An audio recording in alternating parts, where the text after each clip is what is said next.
پہلے زمانے میں بچیوں کو 14 سے 15 سال کی عمر میں پیریڈز یعنی کہ ماہواری آتی تھی۔ آج کل 8 سے 2 سال کی عمر میں ماہواری آنا شروع ہو جاتی ہے اور 3 مہینے بلیڈنگ رکتی نہیں ہے یا مہینے میں 2 بار آ رہی ہیں اور بچیاں بہت پریشان ہیں۔ میرے پاس ایسے 2-3 کیس آ چکے ہیں 1 مہینے کے اندر میرے اپنے محلے سے، تو اس پہ میں نے ویڈیو بنانا مناسب سمجھا ہے۔ دیکھیے، سب سے پہلی چیز، پہلے زمانے میں کھانے جو ہوتے تھے قدرتی، سادہ، گھر کے پکے ہوئے ہوتے تھے۔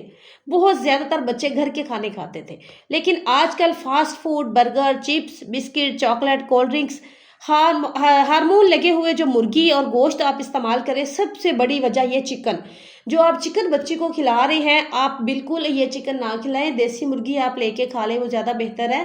اس کو جو خوراک دی جاتی ہے، آپ خود سمجھدار ہیں، یہ جو ہارمونز ہم اپنے بچوں کو کھلاتے ہیں، اسٹروجن ہارمون، یہ کیمیکل ہے، کیمیکل ہارمون یہ قدرتی طور پر جسم میں جا کر اصل ہارمونز کی طرح عمل کرتے ہیں، جس سے بچیوں میں بلوغت، پیوبرٹی جلدی شروع ہو جاتی ہے اور جس کی وجہ سے بچیوں کا وزن بھی بڑھ جاتا ہے، اور جو موٹاپا ہے، آج کل بچیوں کا وزن جب تیزی سے کم عمری میں بڑھنے لگا ہے تو چربی یعنی کہ فیٹ جو ہے، فیٹ کے خلیے اسٹروجن ہارمون بناتے ہیں۔ جب وزن بڑھتا ہے تو ہارمونز جلدی ایکٹیو ہو جاتے ہیں، اسی لیے موٹی بچیوں کو بھی پیریڈ جلدی آنا شروع ہو جاتے ہیں۔ اس کے علاوہ نیند اور طرز زندگی، دیر سے سونا، صبح دیر سے اٹھنا، جسمانی سرگرمی بہت کم، موبائل، ٹی وی، ٹیب پر زیادہ وقت، یہ سب ہارمونل توازن کو بگاڑ دیتے ہیں۔ اس کے علاوہ آ جاتا ہے ذہنی دباؤ۔